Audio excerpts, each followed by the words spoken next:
नमस्कार दोस्तों, आप सभी का स्वागत है आपके अपने YouTube चैनल मैथ सर्कल में। दोस्तों, आज का जो हमारा कॉन्सेप्ट रहेगा वो है आपका अपरिमेय संख्याओं से। आज हम इस प्रकार के सवाल सीखेंगे। देखिए, सवाल क्या है, सिद्ध कीजिए कि √5 एक अपरिमेय संख्या है, यानी कि आपको अपरिमेय संख्याओं को सिद्ध करना है। ठीक है, तो ये आज इस वीडियो में सवाल के जरिए समझेंगे। तो ये सब सीखने के लिए वीडियो के अंत तक बने रहिएगा।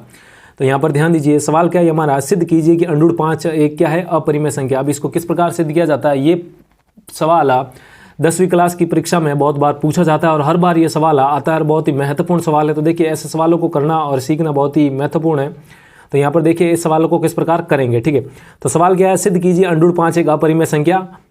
सिद्ध कीजिए कि √5 एक अपरिमेय संख्या है। अब हमें क्या करना है, √5 को एक अपरिमेय संख्या सिद्ध करना है। ठीक है, अपरिमेय संख्या किसे कहते हैं, ऐसी वास्तविक संख्या है जिनको p/q के रूप में नहीं लिख सकते। ठीक है, जहाँ पर p और q पूर्णांक और q 0 नहीं होना चाहिए। ठीक है, तो यहाँ पर आप देख सकते हैं √5 को हमें सिद्ध करना है। तो हम देखिए क्या मानते हैं, ऐसे सवालों की शुरुआत कैसे करते हैं। आपको सिद्ध क्या करना है, अपरिमेय करना है, तो हम क्या मानते हैं, इसका विपरीत मान के चलते हैं, इसका उल्टा मान के चलते हैं, क्योंकि ऐसा कोई तरीका नहीं है कि जिससे कि हम √5 को अपरिमेय संख्या सिद्ध कर देते हैं। तो हम क्या करेंगे, अपरिमेय के बजाय इसको परिमेय मान लेंगे और परिमेय मानकर हम इसको गलत साबित कर देंगे, तो हमारा क्या हो जाएगा, अपरिमेय बन जाएगा। तो हम क्या करते हैं, यहाँ पर माना, सवाल की शुरुआत कैसे करते हैं, ध्यान दीजिए। माना √5 एक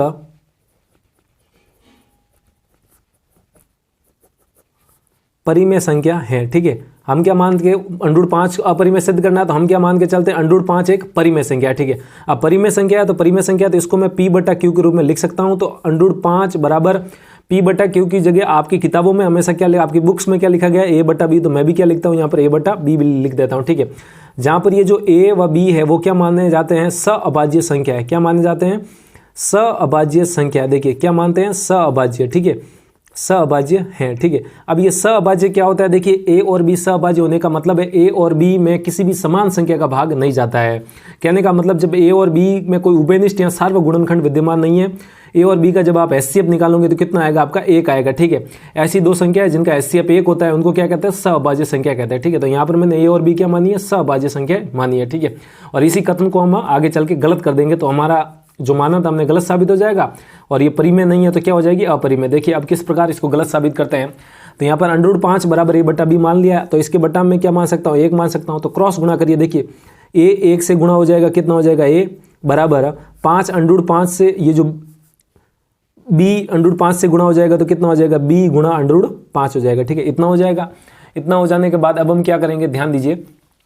अब मैं क्या करता हूँ, ये जो a बराबर 5 गुणा √5 आया है, इसका मैं क्या कर देता हूँ, वर्ग कर देता हूँ। क्या कर देते हैं, वर्ग। वर्ग करने का मतलब दोनों पक्षों में घात 2 लगा देते हैं वर्ग करने पर। देखिए इन सवालों को करने के फिक्स पैटर्न है, वही मैं आपको सिखा रहा हूँ, वर्ग करने पर। ठीक है, तो वर्ग किस प्रकार करेंगे, तो a का वर्ग हो जाएगा बराबर b गुणा √5, इस पूरे का क्या हो जाएगा, आपका वर्ग हो जाएगा। ठीक है, वर्ग कर देंगे। अब इस वर्ग को कर देते हैं हम, देखिए तो a², तो यहाँ पर a² बराबर b का वर्ग करेंगे तो कितना हो जाएगा, b² गुणा √5 का वर्ग करेंगे तो देखिए जब भी आप मान लीजिए √2, इसका जब मैं वर्ग करता हूँ तो से ये √ और ये घात 2 आपस में कट जाएंगे, बार क्या आ जाएगा, 2 आ जाएगा। ये बात ध्यान रखिएगा, √ का जब भी वर्ग करते हैं घात 2 लगाते हैं तो √ और घात कट जाते हैं, क्या आ जाता है, अंदर वाली जो संख्या बाहर आ जाती है। तो √5 का वर्ग करेंगे तो बाहर क्या आ जाएगा, आपका 5 आ जाएगा। ठीक है, अब ये समीकरण बनी, इसको आपको समझना पड़ेगा। देखिए समझने का मेरा मतलब, देखिए यहाँ पर ध्यान दीजिए।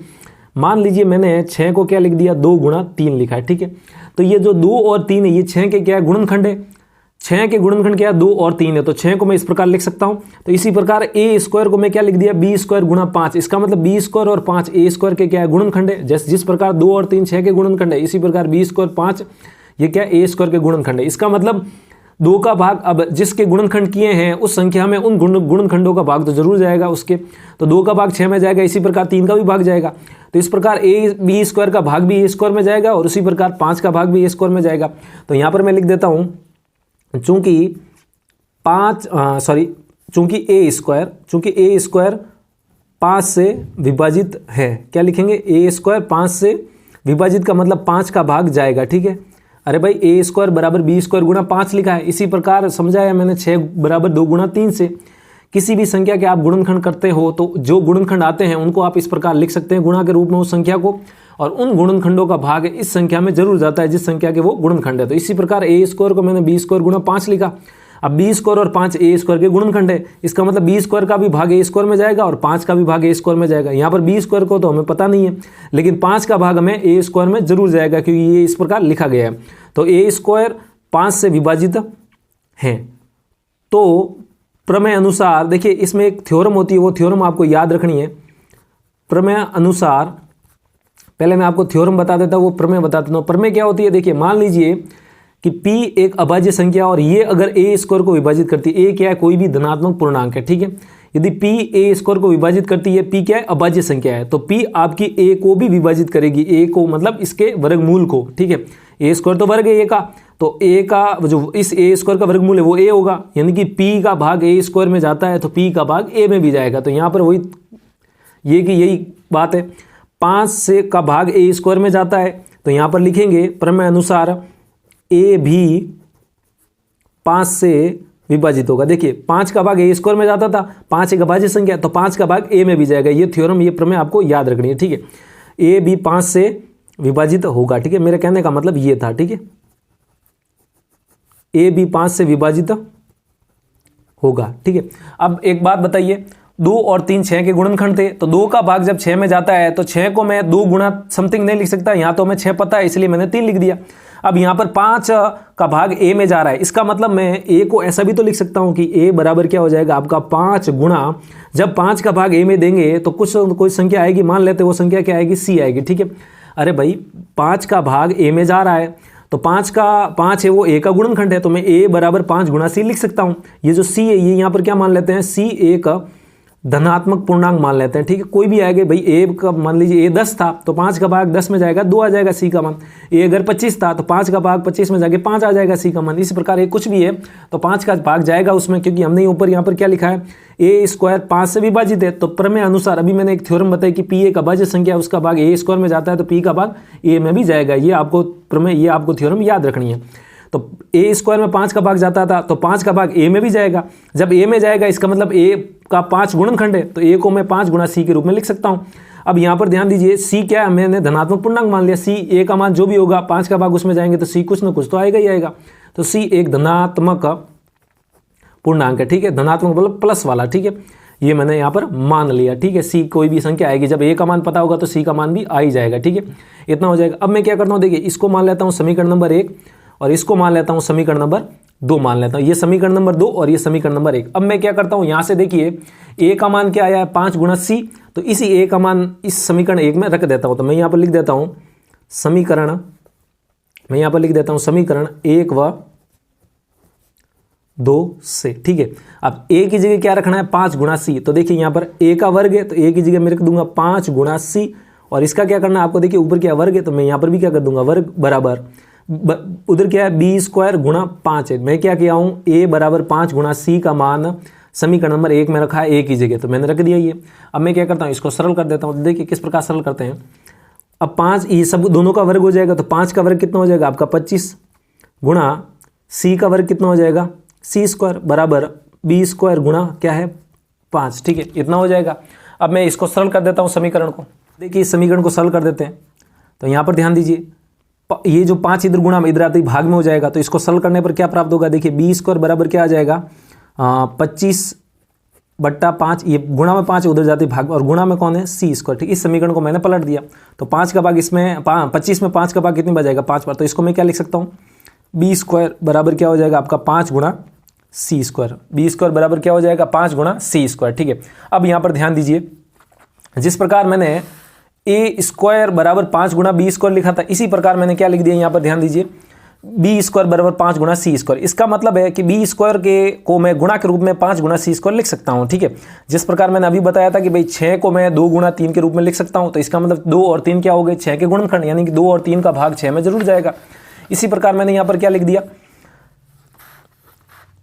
इसी प्रकार मैंने यहाँ पर क्या लिख दिया कि बी स्क्वायर बराबर क्या होता है 5 गुणा सी स्क्वायर। इसका मतलब जो ये 5 और सी स्क्वायर के बी स्क्वायर के क्या है गुणनखंड है, मतलब 5 का भाग जरूर बी स्क्वायर में जाएगा भाई, 5 और सी स्क्वायर बी स्क्वायर के गुणनखंड है। तो मैं यहाँ पर क्या लिखूंगा कि 5 यहाँ पर बी स्क्वायर, चूंकि बी स्क्वायर 5 से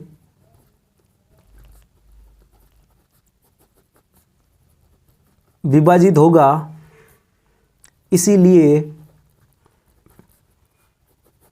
प्रमेय अनुसार, अभी मैंने प्रमेय बताई कि p का भाग a स्क्वायर में जाएगा तो p का भाग प्रमेयानुसार p अगर अभाज्य संख्या और उसका भाग a स्क्वायर में जाता है तो p का भाग a में भी जाएगा। इसी प्रकार b स्क्वायर में 5 का भाग जा रहा है, भाई b स्क्वायर में किसका भाग जा रहा है, 5 का भाग जा रहा है, तो इस प्रकार b भी 5 से विभाजित होगा। ठीक है भाई, अभी कि b स्क्वायर में 5 का भाग जाएगा तो प्रमेय अनुसार, थ्योरम के अनुसार b में भी 5 का भाग जाएगा। तो अब यहां पर ध्यान दीजिए, देखिए b में भी 5 का भाग जा रहा है और यहां पर ध्यान दीजिए अभी हमने सिद्ध किया कि 5 का भाग a में भी जा रहा है। देखिए 5 का भाग b में भी जा रहा है और 5 का भाग a में भी जा रहा है, जबकि हमने स्टार्टिंग में अगर ध्यान दीजिए, अगर शुरुआत में हम देखें तो हमने क्या माना था, a और b क्या माना था, सहअभाज्य माना था। सहअभाज्य का मतलब क्या होता है, a और b में किसी भी समान संख्या का भाग नहीं जाता है, जबकि हमने आगे जाके ये बता दिया कि a और b में एक 5 है जो जिसका भाग इन दोनों में जा रहा है, यानी कि 5 का भाग a में भी जा रहा है और यहां पर ध्यान दीजिए 5 का भाग b में भी जा रहा है। तो ये क्या हो गया, 5 a और b का जो HCF है वो 1 ना आके यहां पर क्या आ गया, 5 आ गया। तो यानी कि a और b क्या है, आपस में सहअभाज्य नहीं है, आपस में सहअभाज्य नहीं है। सहअभाज्य इसलिए नहीं है क्योंकि हमने शुरुआत में क्या माना था, गलत माना था। a√5 को क्या माना था हमने, परिमेय माना था